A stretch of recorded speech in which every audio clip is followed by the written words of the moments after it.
Welcome to Out of the Blank.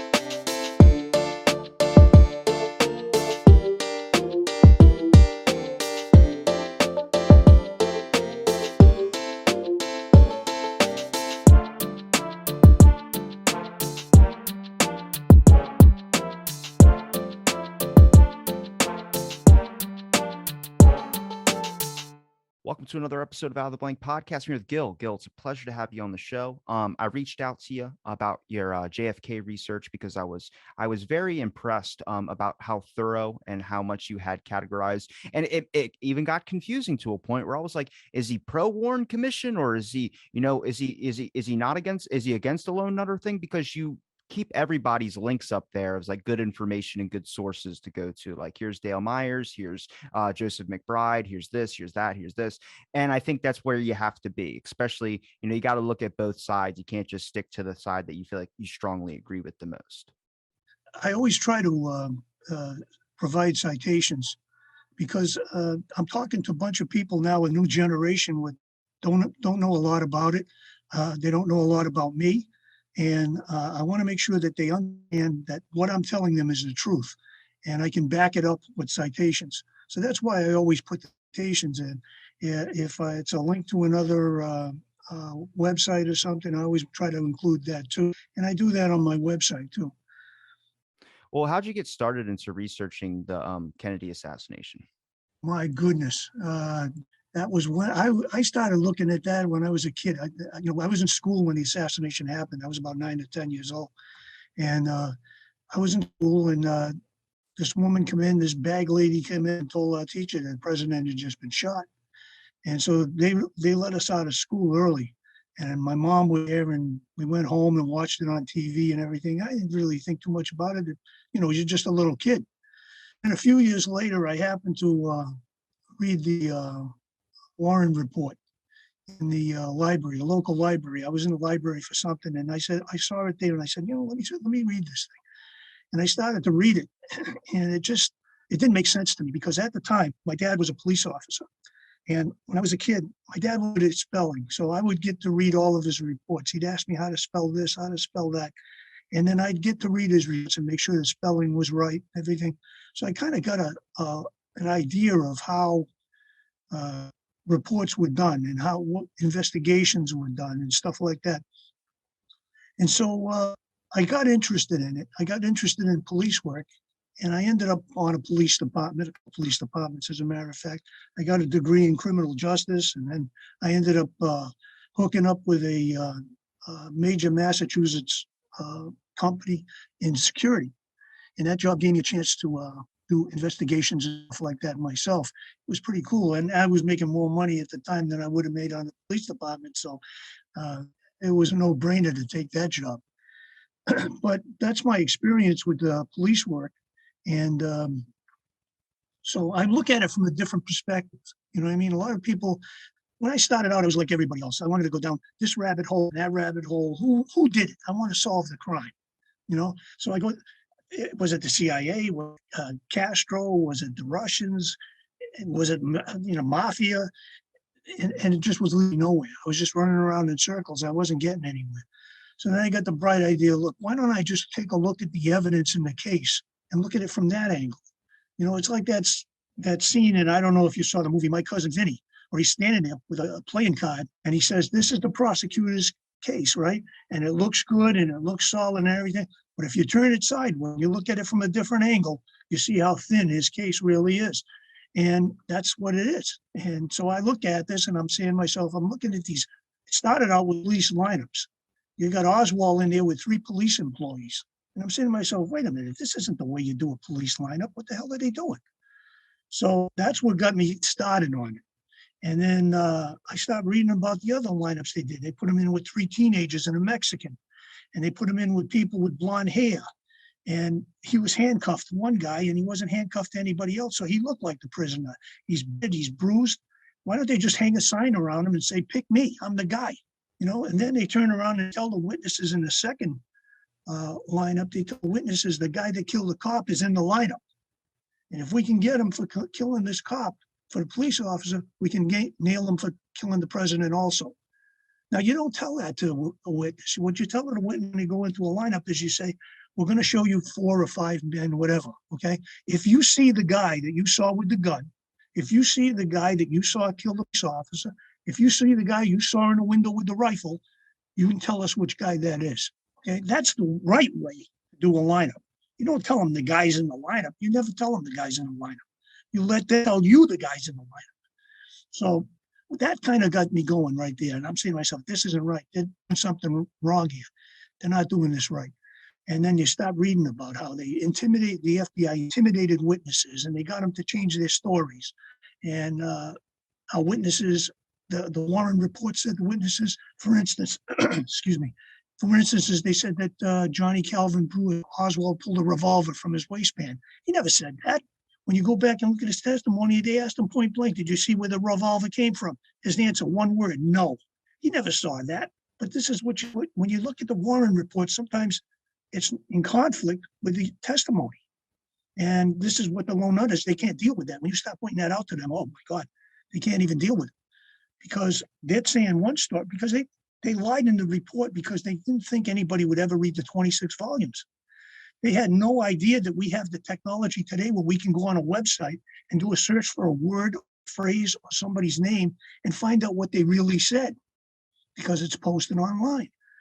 They never dreamed that anything like that would ever happen. They said, no, nobody's going to read the 26 volumes. Alan Dulles said that. Nobody's going to read the 26 volumes. So they could put in the report whatever they wanted to. Well, I would say their original statement, I think it's from Dulles, that said just print it all because nobody reads anyway. And some scholars from some universities decided to read into it. But I think the issue started to become was, I mean, they were right in a sense. People did read though, but the issue is has it ever evolved past that? Like that's the one thing where it's good to have a younger perspective, like myself, kind of entering into it new. I have like fresh eyes on it, but then also it's also bad because I don't know what's real, what's not real, what's fake, what's alter fake. You would think that like, oh, we're 50 years in, I'm going to have a head start on everybody. Everybody's already been investigating it so much. Not true. We're still kind of all at the same starting point. Each individual person has their own specific category that they go into. Now you can lump in lone nutters, C tiers if you're on the CT side or lone nutter side, but the issue then becomes you could be on the same side as someone CT, and then you're going all the way through, and then there's a branch off. All right. So was Oswald on the steps, or did he leave? Did he go to a boarding house? Did he go on a bus trip? Did he go on a taxi? Then they separate again. And then next thing you know, it starts becoming like I look to the forums as like maybe I can find some research or find some notes or something new. And that's just a mess because people are trying to defend their credibility at some points. And then you have people that are just, more than happy to nitpick things. And then it becomes an issue where I go, when I read the Warren Commission, I think they're thorough as hell, but I don't think it's thorough in the sense that it should be where it should be thorough. They should be investigating witnesses and going a little bit deeper than what they did. Instead, they were like, let's put Jack Ruby's mother, her dental records in the fucking files. And I'm like, what does that have to do with anything? I don't know. But where I found myself really interested was not after reading the Warren Commission and then going into the archives, but reading all the people's notes. And I started realizing if we're going to base all our conclusions on the JFK assassination, all our perspectives on the evidence, well, fuck, if they're doing a cover up, you're not going to get any real information. But no, they did. They put it in the documents, but they put it in a form of legal speak. We're saying we don't feel like this needs to be addressed, or this could be a valid or a violation of our security or national security or something like that. And you start going, they're covering up something, or somebody requested a file and they sent them back. We'll give you all this, but we're denying that on the basis of this. And you're just like, all right, where is that document? You can't really find it. But like all this stems for me when I started like, I know we've all kind of talked about, at least a lot of people that studied like deep politics, I would say, always bring up the fact the media is in line with the government. Well, 1035-960, that form fucking proves it. It's a message to everyone that any new evidence that goes against the Warren Commission, you label it as conspiracy. So now I'm hooked. Let me see the notes. Let me see what people are writing down. And I start realizing is that there are people that are making statements where I've read in the official report, their statement is not that's in the report. They took either a chopped up version of it or they completely added words to it. And I start going, now this isn't a normal investigation. A normal investigation is going to say the whole truth. It's going to say nothing but the truth. But you look into this one, you start realizing, no, there's a narrative they're pushing. And the narrative is we have to block out any idea of conspiracy. And I understand that from not going to war with Russia or Cuba. But at the same time, Alan Dulles and individual actors are doing shit behind the scenes in Russia, in Cuba, that is already going to start a war with them. So this report doesn't mean anything. You can't use that claim anymore. Right. Yeah, that's what they tried to do originally. The Dallas authorities were saying that this was part of an international communist conspiracy, that this assassination. That's what they came out and said that. And then Lyndon Johnson said, put an end to that right now. We got to put an end to that right now. And of course, there were people that were saying that Johnson was behind it because after all, it was his state. He was the vice president. It was his home state. And I mean, he had a lot of power in that state. And so there were people that back then that were suspicious that he was involved. So, and Congress was threatening to investigate. The state of Texas was threatening, the attorney general was threatening to investigate, and all the investigations were going on. They said, no, we got to have one investigation. And that's how the Warren Commission got started. But, you know, the FBI was the one that really covered it up. The FBI was the one that controlled the witness list and who would go before the Warren Commission. So they would interview these witnesses, and if the witness said something that didn't met their final report, those witnesses were never called. Now, I'll give you an example. An excellent example was the president's personal physician, Dr. Admiral George Berkeley. Okay, he was the only medical professional who saw the president's body both at Parkland Hospital at Bethesda, and he was never called to talk about the president's wounds. Now, he could have straightened out any discrepancy that occurred during the autopsy, okay, whether or not there were bullets removed or anything else. He was there, but they never even called the guy to testify. I mean, it's unbelievable. This is one of the most important, but they called Jack Ruby's brother. You know, I mean, come on. They call some right-wing or something. They called Secretary of State Dean Rusk. He was on a jet to Japan. He didn't know anything about it. They call him. They call all kinds of people that totally useless, had no information on the assassination whatsoever, but key witnesses that they could have called, that they should have called, they never called. Now, come on. This, like you said, a legitimate investigator would do this. Okay, they'd call Bill Newman and his wife Gail. They were the closest ones to the president when he was hit in the head. They were never called because they said the shots came from behind the fence. They never called Charles Brem. He was across on the opposite side with I think he was 6-year-old son, 5 or 6-year-old son, and he the shots. They never called him either. I mean, witnesses that should have been called to testify, give their impressions, didn't. Other witnesses who were interviewed by the FBI told the FBI where they thought the shots came from. The FBI altered that in their reports. And I've got that on my YouTube channel. My YouTube channel is JFK 63 Conspiracy.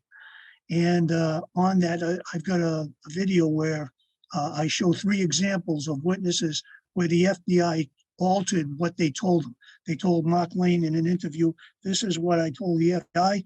And then they turn around and I show you the report, what the FBI says. And it's not the same. The FBI lied in their reports. So now, like you said, how do you know what's the truth and what isn't? Once you can't trust authorities to be telling you the truth, how do you know anything they tell you is the truth, right? I mean, how that there were only 3 shots? How do you know that the shots all came from the building? Yeah, I mean, when they start lying about what people are saying and they intimidate them, there was a guy, I can't remember his name right now, but he was asked, he was into about Jack Ruby. He claimed to see Oswald in Jack Ruby's club. And the FBI intimidated him into saying that the guy only looked like Oswald. He was certain that this was Oswald, and he commissioned this. And he was told by the FBI, look, if you turn around and say it's Oswald, you're making a statement. Anytime you say you're positive, you're making a statement. Now, if it ends up it's not all, you can be charged with making a false statement to a federal agent. That's punishable by a prison term of 5 years. So now the witness is like, well, I don't want to go to jail for 5 years for being mistaken, you know? So, and then the agent would say to him something like, well, here's the way to get out of it. All you guys that you weren't sure, or you didn't really see him, or you couldn't identify him. And then that's not a statement. And that's what the witness would say. The witness would go on. The witness that said it wasn't Oswald that pulled the trigger that killed J.D. Tippit turns around and says, well, I couldn't identify him. I didn't see him. You know what I mean? So this is how witnesses intimidated witnesses into changing their stories, and why witnesses years later came back with different stories than what was on their testimony. Well, Another example. if you look through the witness statements, when they give a statement from, they have individual files. I've looked through Malcolm Blunt's archives. I've been lucky enough. Bart Camp sent me the archives to look through, and I was looking through all the witnesses that they had. The ones that said like, I couldn't be sure if it was Oswald, but he looked similar. Those were left fine. But if you looked at the ones that goes, no, it wasn't Oswald, it was a completely different person, then they would immediately go into that witness's character. Like the witness said that they have been taking a break from drinking. And it's like, okay, so now you're defaming their character. So their testimony doesn't mean jack shit. And it got to this point where, I mean, I'm very interested in Jack Ruby. I like that's where I focus everything in, just because, I mean, I will look through their 4-hour court report of him giving testimony at the ending. He's like, I'm already dead. And they're like, what? And he's like basically like what people would say conspiracy and stuff, because they injected me with cancer cells. And they're like, what are you talking about? And he's like, they did. And he's like, you'll see. And then it's like, bunch of weird stuff started happening. And that same doctor that apparently gave him a flu shot is the same one that was a therapist for Charles Manson. So, I mean, we see how that one ends out. I mean, that dude's linked in with MK Ultra and CIA stuff, but let's toss that aside real quick. When it comes to the witness testimonies of a lot of things, the one where I found Richard pointed me to was Carr. When Carr mentioned seeing a person on the 6th floor with glasses and a hat. And then I've seen 2 accounts of someone seeing somebody on the 6th floor that did not fit Oswald's description. And it's just interesting, because to me, I was like, I need to focus into Dallas police. What was Dallas politics at the time? Is it, obviously a little bit, the times back then, they were kind of very, very racial. So you got to look at this aspect of, okay, that's got to play a part into testimonies, people being forced to do things, and how corrupt is Dallas politics, but also how corrupt is the CIA working with the mafia. So you got all these kind of things up in the air, and you start going, it's very interesting when they report on Carr, or when they report on another witness that gives a testimony from the underpass that talks about seeing a person on that floor that didn't fit Oswald's description. They also go into the fact of like, you need to go find this witness and you need to make sure that they're very, very firm in their belief. And it's like, when you say firm in their belief, I mean, they gave a statement. They told you, they gave you an official statement under oath. When you say firm in their belief, are you talking about trying to convince them to backpedal on what they said? Maybe they were mistaken. And that's not crazy to think. I mean, if you look at all the witness testimonies, there's definitely a lot of that asking the question again, just to confirm that you heard it correctly, when really you're forcing an answer out of somebody. Yeah. And the fellow that was across the street from the Texas School Book Depository, and he described the rifle that he saw.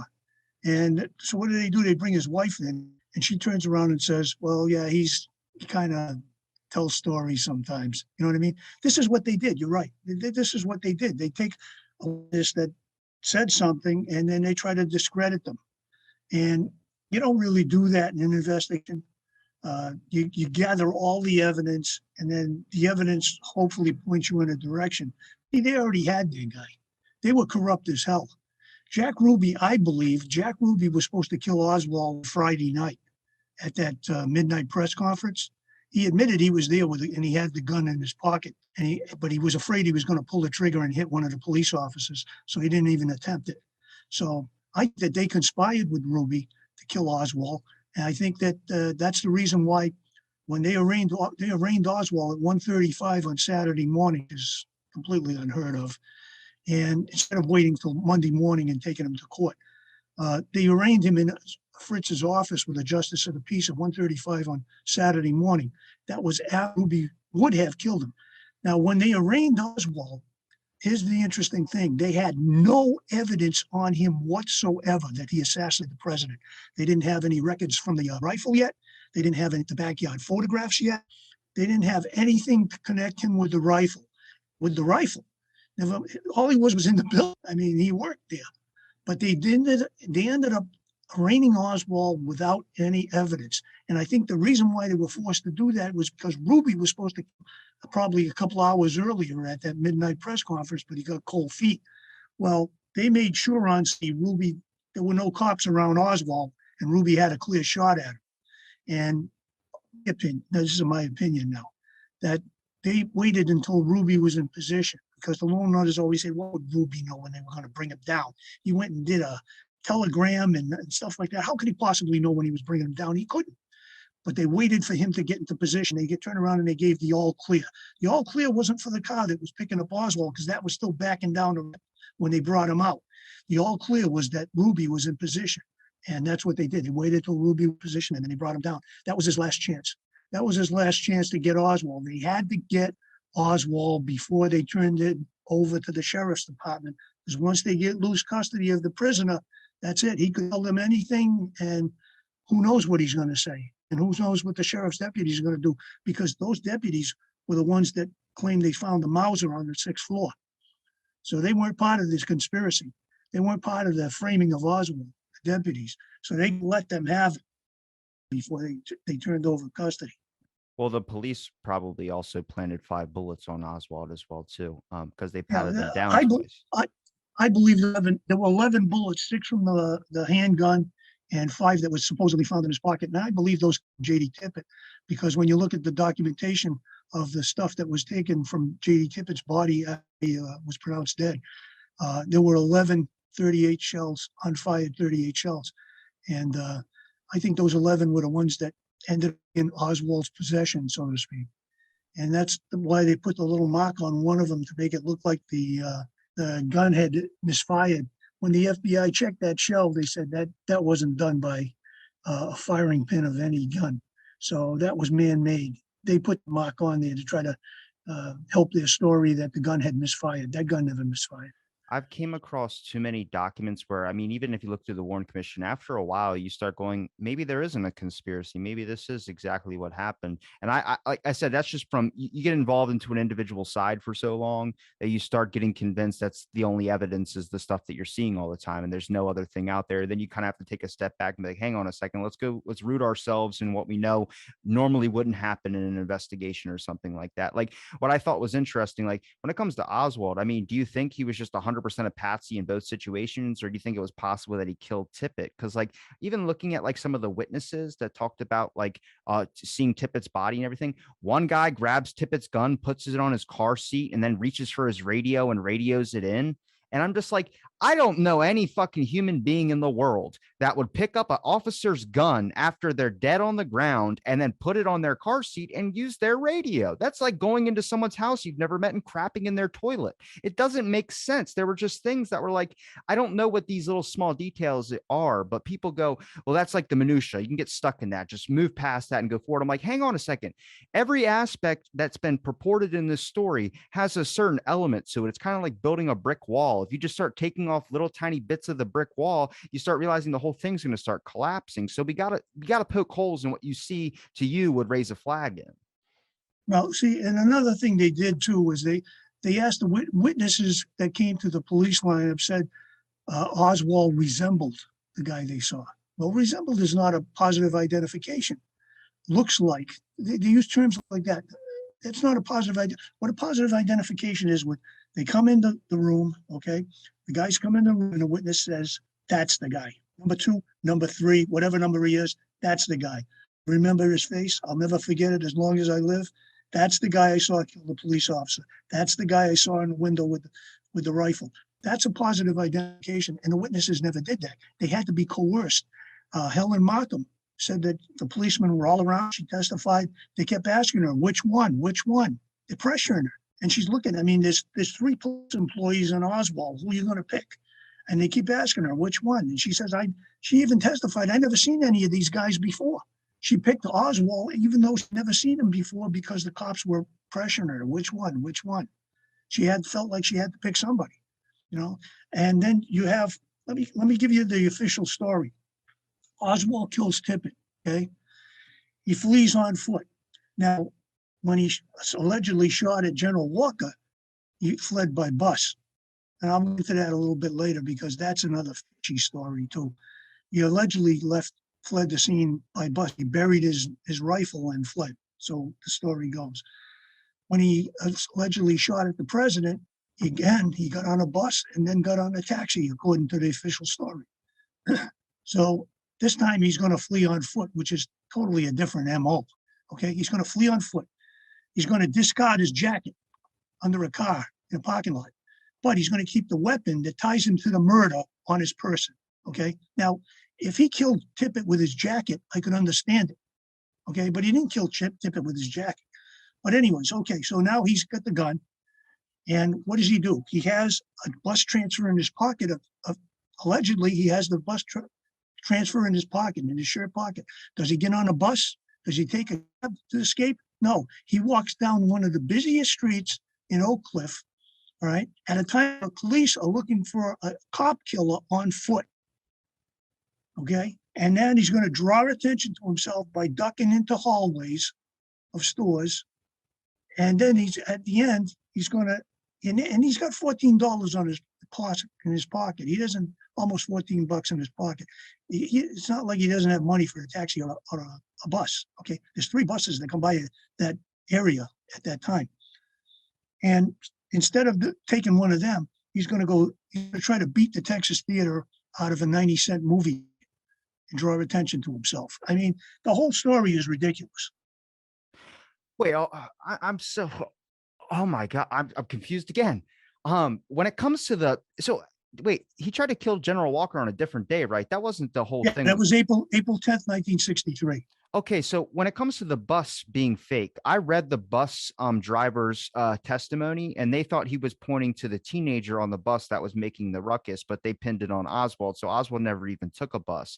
So he did take a bus at some point, but it wasn't that same day. It was a different day prior with General Walker. Well, yeah, after this is the story. Now, after he took a shot at General Walker, he ran off and buried his rifle, and then he took a bus.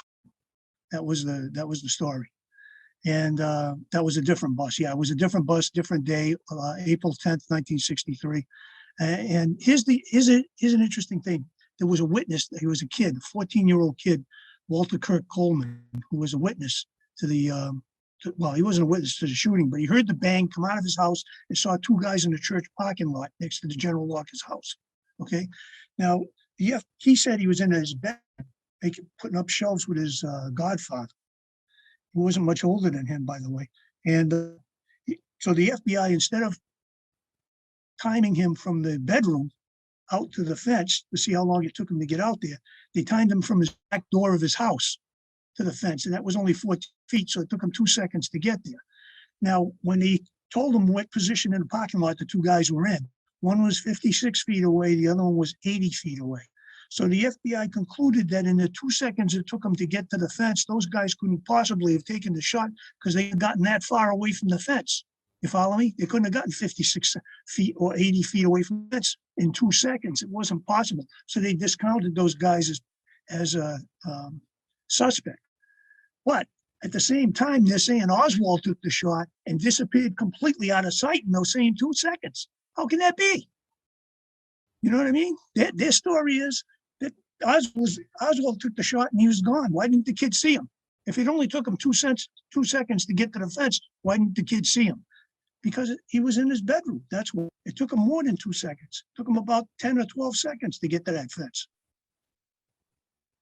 A lot of their, I guess, where you could see that they blend or they hide crucial evidence comes on with timing on things. Now, I get it. I'm not a mathematician. I can't do the calculations myself, but it's the same thing where the biggest example with the rifle, for instance. Now, I give weight to a lot of the area of kind of miscalculations on the rifle, mostly because if you listen to what was going on and playing on the television from like all the news, I guess, reporters that were reporting like minute to minute of what was going on after the assassination, they were speculating off their ass. I mean, they speculated Kennedy's still alive, apparently in critical condition. I'm like, all right, even if you don't agree with the Zapruder film, he got hit in the fucking head. Like I don't think you're living off of that, but they were speculating, trying to keep hope in people and, keep people on the edge of their seat, I guess. But then you get to a point where they started talking about the rifle. They were talking about way different variations than the one that they found at the book depository building. And then it got to this point where I ended up stumbling across that document that I showed you off air with the Johnson's Guns Incorporated, where the guy started talking about to fire a gun like that, you're saying that there had to be like a 2-second difference between the gun firing and a bolt action rifle, which is almost impossible, especially at a target that's moving 75 yards away. It doesn't make sense. Then they go into him like, is he a reliable person to take a testimony about? Well, he's kind of a little bit crazy, but he does have some expertise in the field of artillery or a field and arsenal, whatever you want to say. And it's just like, I don't get it. Is someone lying to me here? Is the documents lying to me? Am I stumbling across propaganda documents? I mean, am I stumbling across something where somebody just blended it to make that fit their narrative? I understand that there's plenty of that in the Warren Commission. There's plenty of that in the National Archives that are in there. So it's hard to decipher what's a real document or not. But then you get to a point like, are they blending details that I would never be able to pick up? And then you start getting down into the timing part where I say I'm not good at math. When you start saying like there's 2 seconds here, 3 seconds here, or it was 1:15 that Tippett died. Then I've heard people say that it was 1:10, and then somebody radioed in at 1:20 or 1:16, or he was supposed to miss a radio call. And I start going, hang on a second, backtrack me in. Where do you find that you can focus in? Where do you find that there's like certain things that you can ground yourself on, what's real and what's not real? Do you read a detailed sentence and then you stop yourself and try and find it somewhere else? Or do you read the whole thing out and then kind of pick out what, I guess, to you strikes as a flag? Yeah, I think I don't know how other people do it. I mean, I just read the whole thing, and I try to highlight what I think are the important things, and I'll do a search, like I'll go on the Mary Farrell website and do a search on a word or um, a name or something like that, and try to find the documents that include that. Some of them some of them are just too many. You just can't look at them all because you don't have the clearance to do that. But for me, it's you look at one thing and then you look at something else and you say, well, they said this witness this, but the witness really didn't say it, and they hide a lot of things. They do hide a lot of things. That's one thing they do. But it takes a long time to look for all this stuff, to do the research. A lot of people don't want to do the research. They want to just believe the Warren report and be a lazy man's out. This is what they do, and they don't read the testimony, don't look at the documents, they don't look at the exhibits. All they do is read the Warren report. And when you read the Warren report, you're going to make mistakes. Another thing is when you read books, a lot of the books that are written have a lot of mistakes in them, or misinterpretation of evidence. So you got to be able to look at the document and see if that's what the author says. If it says what the author says it says, and if the source is right. I've come across that too, where I've read something in a book, and then I go and look it up, and it's not the same, and I'm like, whoa, that's not what the book says. So you got to be careful when you're going through this. It really is navigating through a swamp, a cesspool, and you got to be careful when you're looking at evidence.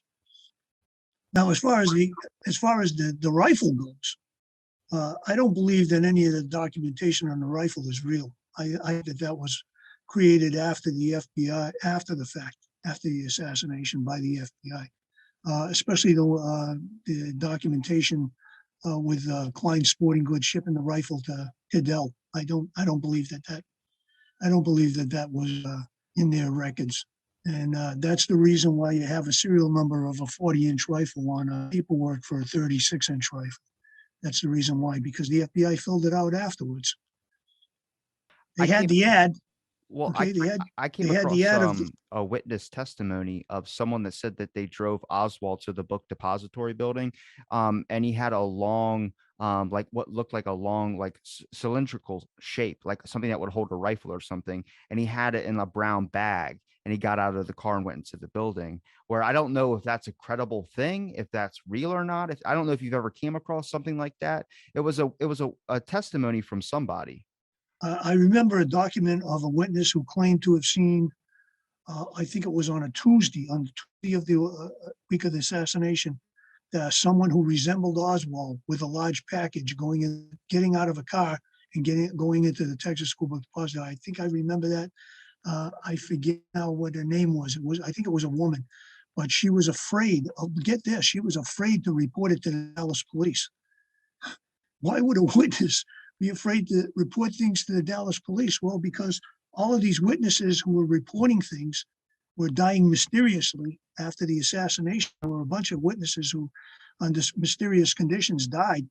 Now, you have to ask yourself, how could anybody find them? How could anybody know where they lived or do it? Well, it has to be the people who are taking their statements. It has to be the people who are taking what they say. Because all your reports have the witness, his name, his address, phone number, all of this stuff.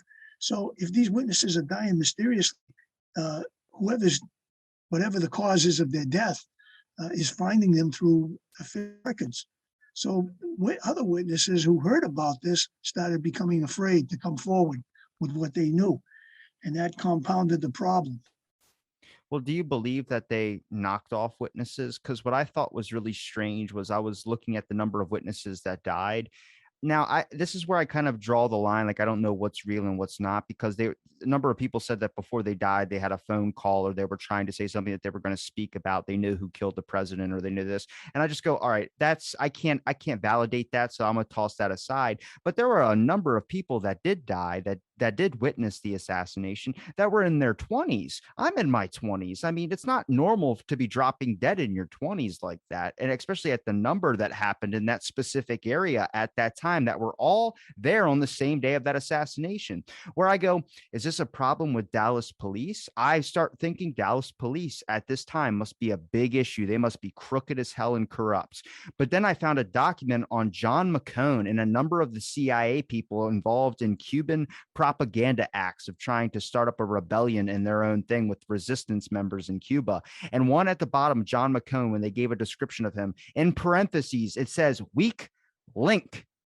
And I go, oh shit, no, this is just deep corruption in general. This isn't just Dallas police. This is the whole damn board. They're all doing this type of stuff. They're all speaking in this terms. And this has to be going on for a very long time. And now we're having documented proof because of the assassination of it all. And I start going, it's not crazy to me to think that they knocked off some of these witnesses. I mean, if you're going to talk, if you're going to expose how much you've just lied and how much you've tried to wrap everything to pin one person for killing the president, and then you're going to pin them also on a murder of a cop, and you've blended a lot of things, and maybe you would probably be arrested and sent to jail for a long time if you're going by a court of law standards. It's not crazy to me to think that you would knock off one of these witnesses. Right. Yeah, it's possible. It's possible. I mean, some of these died car accidents. Another one died of a heart attack. Somebody died from a karate chop to the neck. Somebody else was shot in his backyard by a hunter who thought he was a deer. All of these witnesses were dying by these mysterious means. And I don't know if you ever saw the movie Executive Action. But if you ever get a chance to see it, I think it's better than JFK because it was made in the 1970s.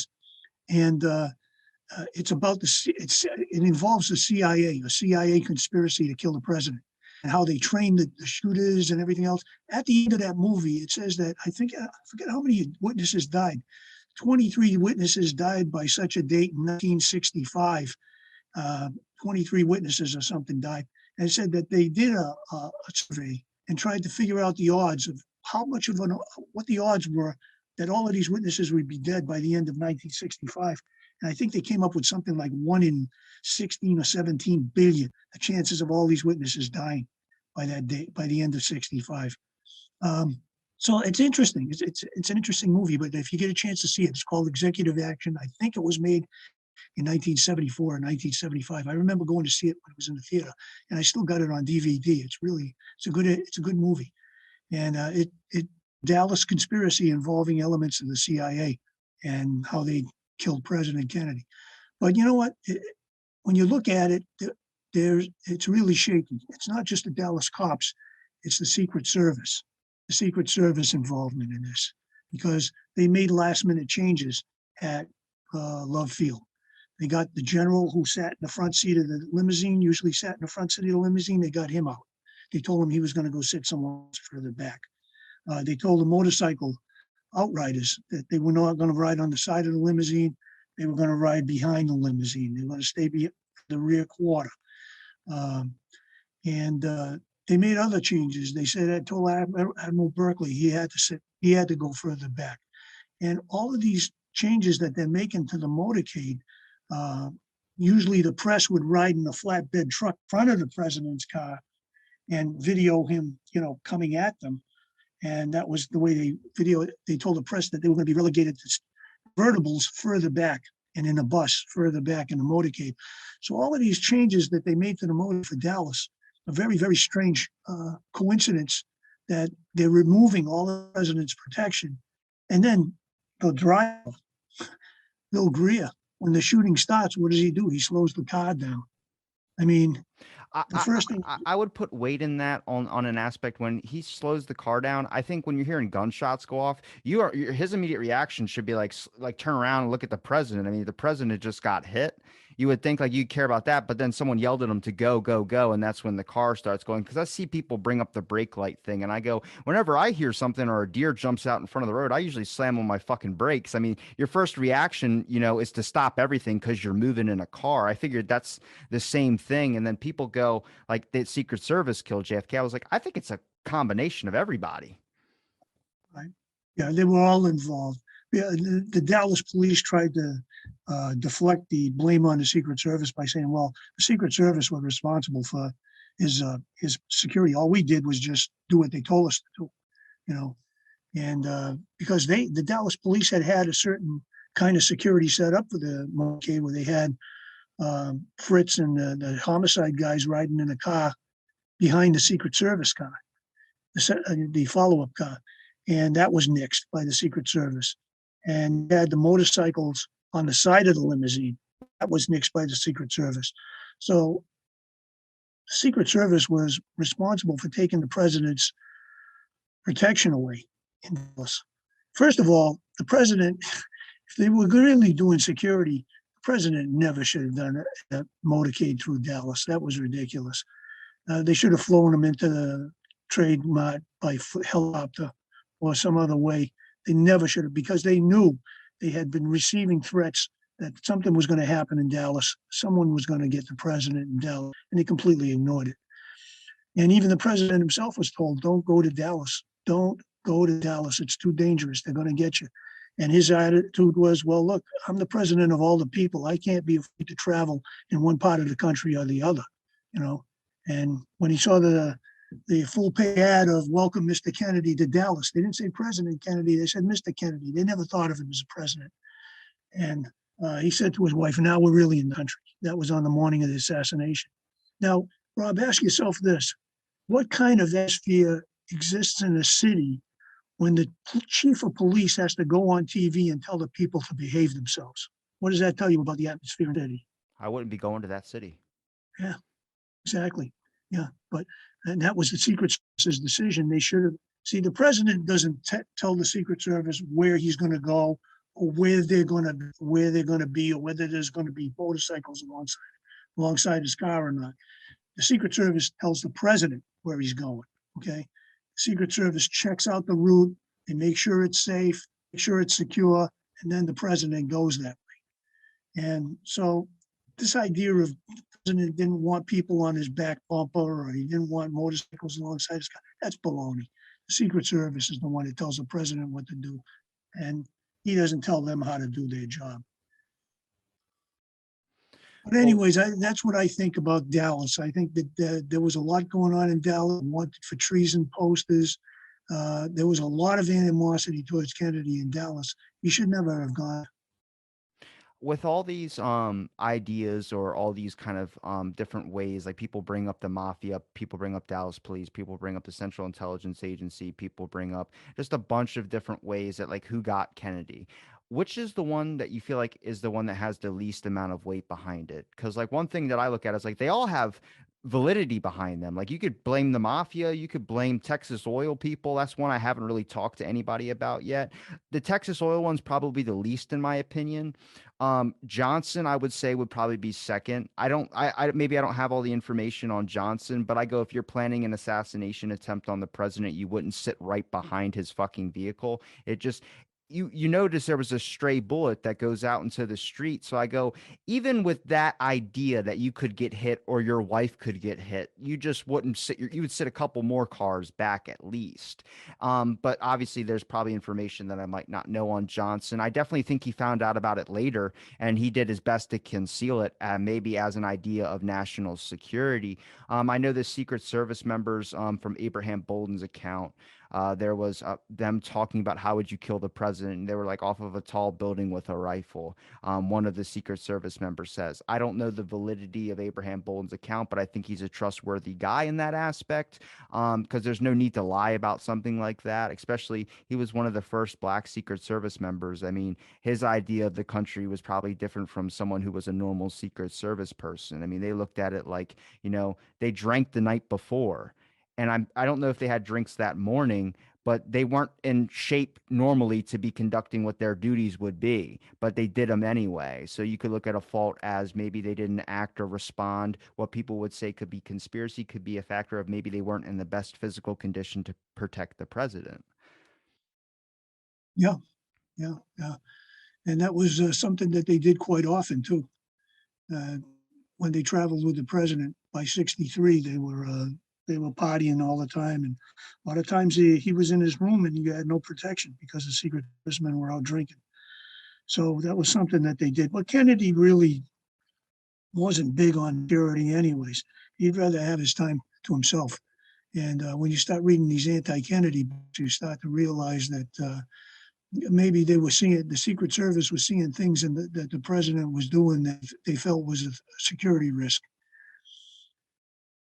That doesn't give him the right to kill the guy, but I mean, he was doing things that having these liaisons with these women and stuff like that, and the Secret Service weren't allowed to search them or anything, and they were worried from a security standpoint that the president could be blackmailed or he could be killed. Who knows? So I think that the purpose behind Kennedy's assassination was that he was trying to lead the country into a different direction. The country had always gone in a certain direction, more to the right politically than it had been since 1917. Kennedy was trying to bring back to the center a little bit.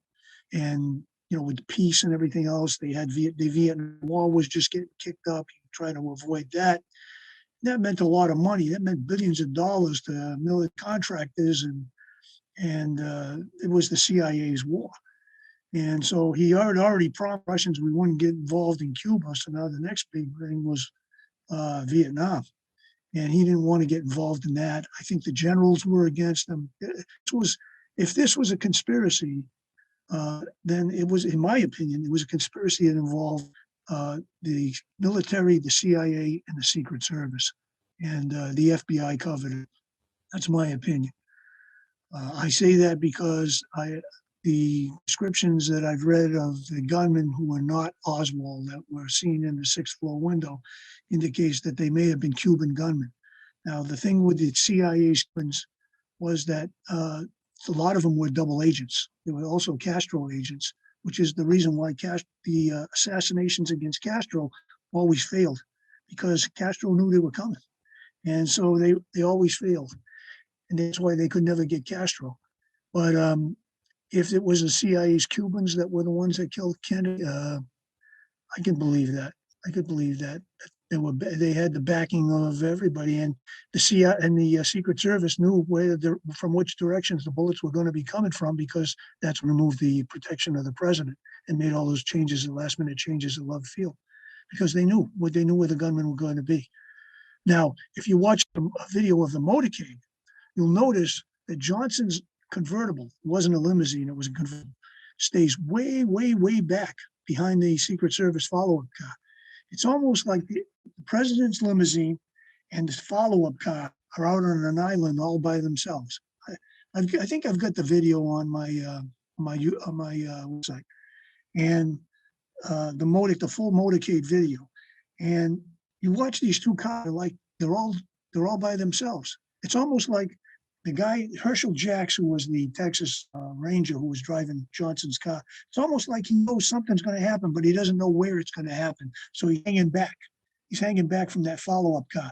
You watch that motorcade and you say, this doesn't look right. He should be a little bit closer. But anyways, I think that Dallas was there was a conspiracy. It involved the people in Dallas, and those operatives were military, CIA, and Secret Service. When you talk about last minute changes, I've heard people say that they published at the Motorcade route the 19th before in the newspapers, and that's what Oswald saw, and that's how they could say that Oswald saw the paper, and then he decided to set up into that building. But I thought it was last minute changes, like it was the day of that they changed the route. They weren't supposed to go by the book depository building. They were supposed to take a whole nother route. Well, I think it was one of the motorcycle officers for the Dallas police said that there were 3 routes they were considering, and the motorcycle guys didn't know which route they were going to take until they came out of the gate at Love Field. If they went left, they were going one way. If they went right, they were going the other way. And so, even though they had published all of these different routes, it appears that at least the traffic officers, the motorcycle officers, weren't exactly sure which way they were going. They're just going to follow the cars. And the chief's car, the front out, was the one driven by the chief, was the one that was going to determine which way they were going to go. So I think it's possible that it was up in the air right till the end, and that wouldn't be anything suspicious, because for security reasons, you'd want to do something like that. You wouldn't want to know where they're going to be at a certain time. But on the other hand, you've got people standing in the parade route, so they knew which way they were going. You know what I mean? Why would they go another way where there were no people? They went right through downtown Dallas. What gets me is when we talk about one shooter on the top of the book depository building that takes a shot. I go, well, what about the front shot? And people say there is no front shot. There is none of that. And I go, well, there's a bullet hole through the front of Kennedy's neck. And if you look at every report that even the CIA, the FBI made, they talk about a front shot. They talk about something hit that windshield. And we know from the evidence that we have now that when they fixed up the car and they put it back onto the road and everything, they checked the windshield, and there's definitely a bullet hole right through the front of it. And there's a glare in the Zapruder film. That's where people say the Zapruder film was altered, but there's a glare on the front windshield that obviously looks like something hit the front windshield. It's not like they passed under a sunspot, but it brings up into this aspect. And where did the front shot come from? People speculate, was it the grassy knoll? People speculate, was it the underpass? I don't know. I can't look at like the direction of, and I don't know Dealey Plaza. I've never been there, but directly from where the front of the car is, you look and there's the underpass. There's that thing, and there's like a giant dark spot. But that's where James Tague was when that stray bullet came and hit the curb and bounced up and hit him in the cheek. Now, I've heard an interview of someone on top of the overpass saying that there was 3 cars in like this parking lot. And the one person that he saw get into one of these cars and drive off at like a fast pace. I don't know the validity of these things because, like I said, you have a lot of people that agree with the same story. Then you have the Warren Commission side of things where they're taking their testimony and maybe altering it. But then you have these stray fucking accounts where you have someone talking about, like, there's the Rambler situation. Then there's another situation where a guy said he was at a stoplight, heard that Oswald was being taken into custody or something like that. And this car speeds off with 4 men in it where they go, are they going to go finish the job or take out Oswald? And you have a statement like that that's in the archives where I go, this is where the idea of eliminating conspiracy, they add a lot of shit in there that can give an idea of conspiracy. When Kellerman went before the Warren Commission, they had the windshield there. Well, allegedly the windshield. And they asked him to feel the windshield. He felt the inside of the windshield. It felt like it was smooth. So that means the cracks were on the outside. So what they did was they took the car to Detroit. They changed it at Ford Motor Company, took the windshield with the bullet hole out of it, brought it back to Washington. Okay. They damaged the windshield to make it look like something that hit the windshield, but they damaged it on the wrong side. They damaged it on the outside. They threw a rock or something at it on the outside.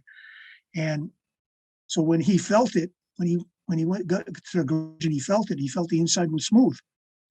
So then they had to change the windshield again. That's when they had the Washington company change the windshield and put the windshield in. Then they turned around and damaged that windshield again from the inside. So when he goes before the warrant commission, now he says the crack that was originally on the inside when he felt it was now on the outside. So they changed the windshield at least twice. What's interesting to me, to make the magic bullet theory fit, people talk about that if there was 3 shots fired, even though we've seen accounts and there's witnesses that say there were more than 3 shots. There were 4, there were 5. Some people speculated that it looked like Kennedy was caught in a crossfire. But you get into this aspect, if they say 3 bullets, 1 misses, hits the curb, hits James Tague in the face. Then there's the shot that hits Kennedy in the throat, and then there's a shot that hits Kennedy in the head, but also goes through, hits Connolly, and then that's the magic bullet theory, I guess.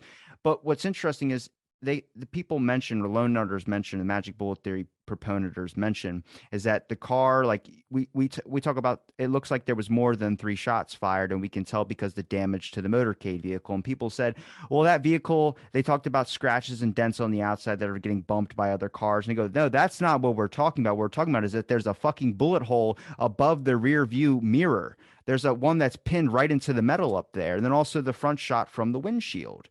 But you start realizing it's like the idea that there's more than one shooter. I mean, if that's new evidence that comes out, I mean, if you look at the documents, there's plenty of weight behind that to back it up. Where I'm just looking at, like, I get now why people say that there's info agents in a lot of these organizations that are there to just perpetuate the main story. Because, I mean, it's not crazy. You see the evidence, and the people that are involved in investigating even saying that there's an idea that there's a conspiracy, but they're standing on the ground of, we can't let that be known to the public because we have to make sure that nobody blames Russia or Cuba in these aspects. Yeah. And why are they still withholding documents? I think a lot of them are on Jack Ruby. They have to be. I mean, it's ridiculous. They can't say that they're protecting sources and methods because the CIA, because quite frankly, those people are all dead. They're not alive anymore. So you're not protecting anybody.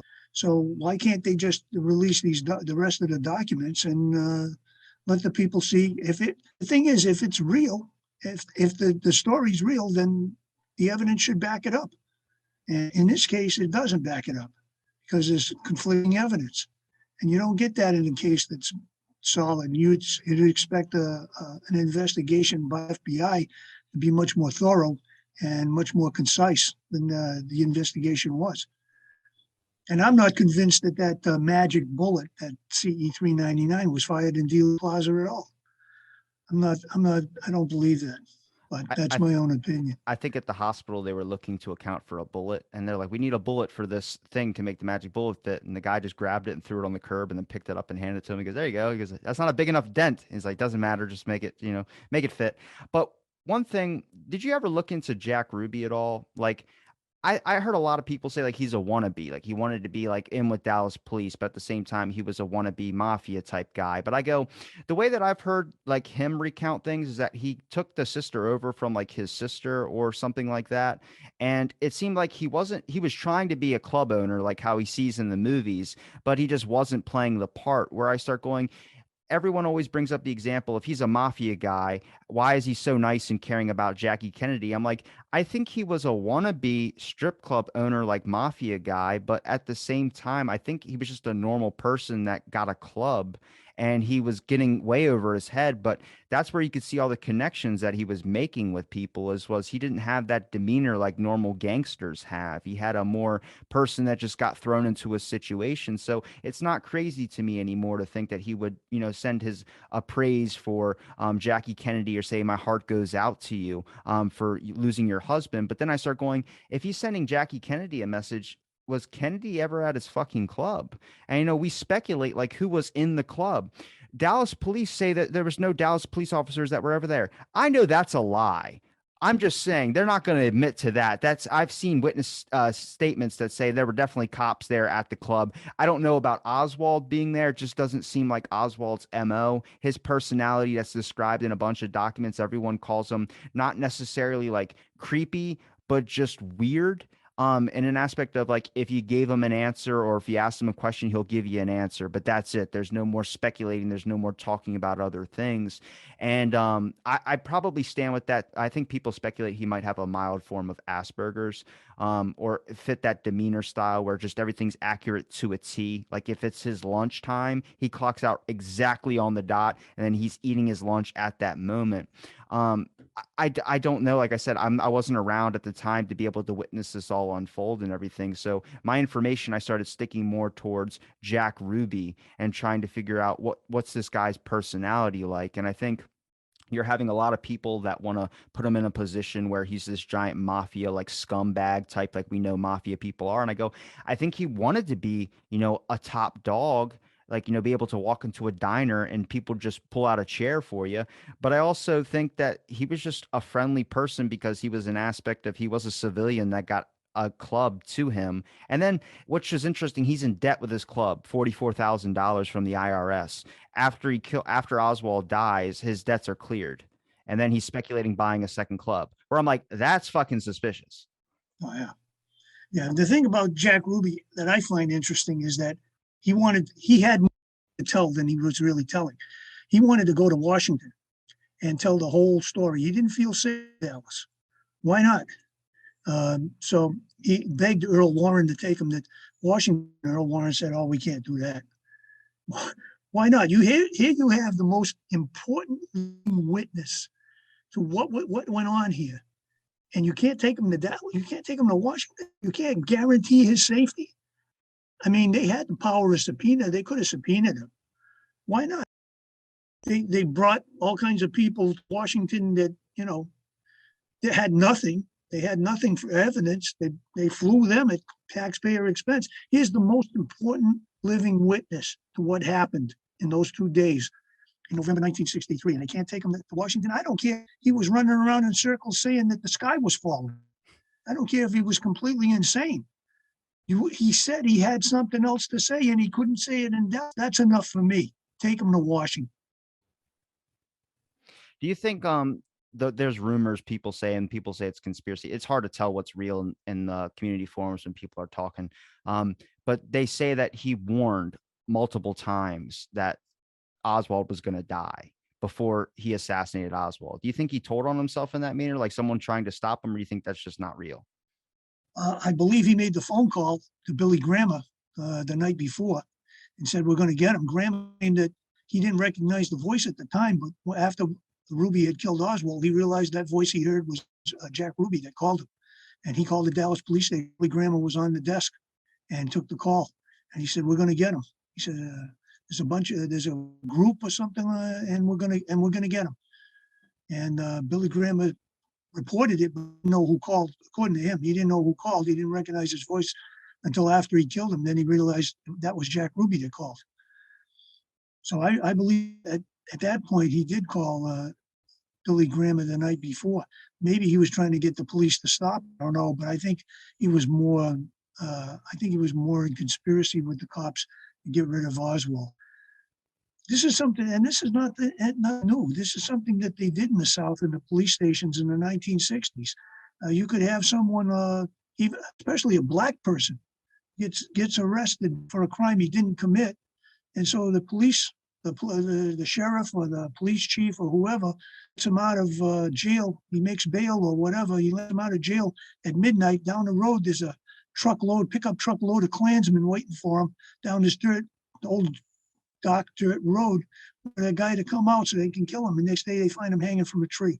So this is the kind of thing that they did in the South in the 1960s. They even killed in Mississippi. They killed two white workers and a black guy for trying to register people to vote. The racial hatred down there was terrible, but they also hated communists. And that's another thing. And I think they knew about Oswald. I don't think Oswald wasn't known to the Dallas police. I think he was. And I think they set him up. They were going to set him up for something. Whether or not it was the assassination, I don't know, but they were going to set him up for something. And Kennedy's visit just presented a perfect example, perfect opportunity for them to set him up.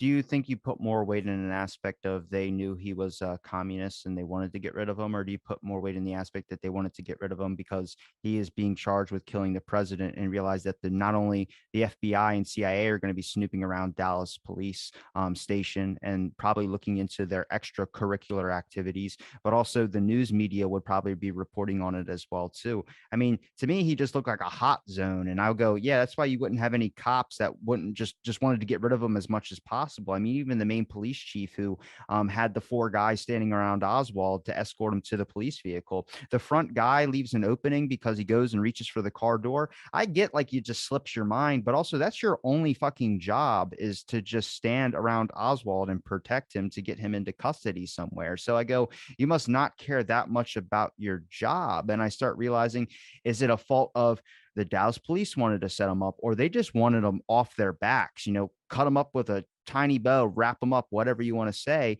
And that's where Jack Ruby slides in. I think the Dallas cops wanted Oswald dead because they didn't have a case against him. I think that they knew the case was shady, and this is the reason why they did the lineups the way they did. This is the reason why they denied him a phone call until after 5 p.m. on Friday. This is the reason why they kept his family away from him until Saturday. They didn't want him to get a lawyer. This is the reason why the lineups and stuff like that, the way they did the half-ass lineups, it didn't matter because he wasn't going to make it to trial. See, all of these things he did, all of the things that Dallas police did to Oswald while he was in custody, didn't matter because even arraigning him without any evidence, it didn't matter because he wasn't going to make it to trial. They already knew Ruby was going to kill him. And I think that's the reason why he was killed, was to prevent the prosecutor, Wade, from bringing this case forward, because this case was a mess right from the beginning. And you know what? To show you how corrupt they were, I think it was 19 cases that Wade got convictions on during his tenure as the Dallas district attorney. 19 of those cases were overturned on DNA evidence. In other words, he convicted 19 innocent men on evidence that he had that really didn't commit the crimes. And the DNA evidence, finally, some of these guys spent as much as 14 or 15 years in jail before the DNA evidence finally released them. And that comes from the Innocence Project in Texas. Wade was corrupt as hell. That's the darkest thing when it comes to court cases, is that it's not seeing as trying to find the truth. It's a game, basically. Someone's going to win and someone's going to lose, and despite who that is, you'll manipulate it however such, just to make sure that you can be the winning side. I mean, we see that in the documents as well too. When the Secret Service or somebody talks about something, they do anything to get, unless it's a threat of national security, then you don't have to divulge that information. Well, you can just label anything a threat to national security. I can say Oswald drinking a Coke on the second floor is a threat to national security because we're a Pepsi family. Like, you start looking at it, you realize they gave every single way possible to get a legal loophole out of anything to divulge information. I actually stumbled across a document later, I think it was 1978, with William Colby, where he was talking about the intelligence agency. It was either 78 or 75. But this around the time Watergate and all that. But he's talking about an issue where it goes, oh, I don't have that document. It seems like that document's property of the CIA. And one person in the courtroom just goes, I forgot what the person's name was, but he says, this is a tactic that they use. They say they don't have the rights to this document. Then we spend all this time trying to go to that agency and get that document through all the proper routes. Then they say, oh, we actually don't have full rights to release this document because it's the NSA. And it's a lot of back and forth type thing. And where we do know about this is with 9/11, for instance.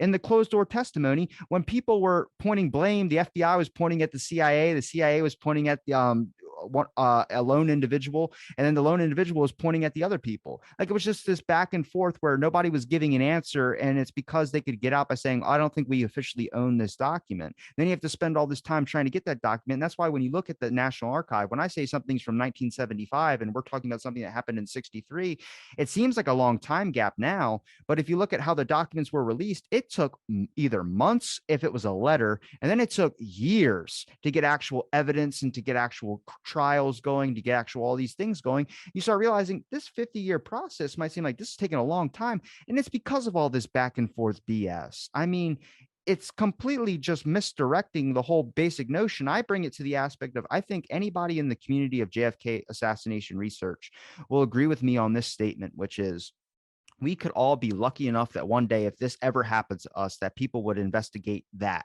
do their research on that.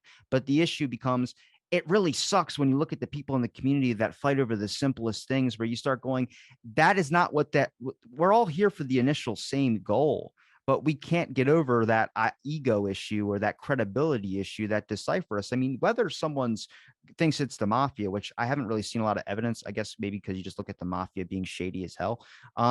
But you have weight to your arguments on things where you don't need to dismiss that. You just need to stay focused on the same track of, maybe those documents that are unreleased will show us something. But at the same time, the best division strategy for a government to do is to get the people to fight amongst each other. And that's what people have been doing for the longest time. It's always been that way. It's always been that way. Because if you don't believe the Warren Commission, you have people on the other side of the fence who do, and you got to fight them. Then you got to fight your own people on your side of the fence who may think that there was two Oswalds or whatever. So they got to have Oswald in the bus. They got to have one Oswald taxi.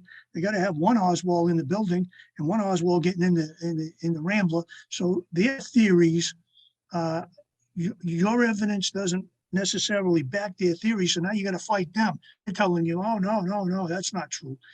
So I kind of try to stay away from that and stay mostly focused on the Warren Commission's case against Oswald. And because when you start getting into that, man, you're just going down this rabbit hole and that rabbit hole, and it just leads to nowhere. It's just, you're running around in circles all the time. And that's why I gave that up quite a long time ago. But yeah, you've got resistance from your own people, from people on your own side. You're fighting people on your own side. And the reason why we're still debating this, and we'll be debating this, I think, for a long, long time yet to come. Well, I like to look at it from a different angle and give my own presentation on my own opinion based on the evidence I see. And that kind of pisses people off. So I've been a target. I know. I've been a target. I've been a target in the news groups, and this has been going on for years. So I figure if I'm pissing them off, then I must be on the right track.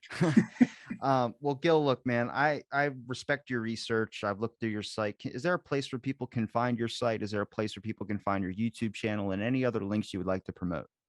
Yeah, it's my website is www.gil-jesus.com. And my YouTube channel is JFK 63 Conspiracy. That would be youtube.com/JFK 63 Conspiracy. I got a lot of videos on there, some witness videos and some of my own videos that I up.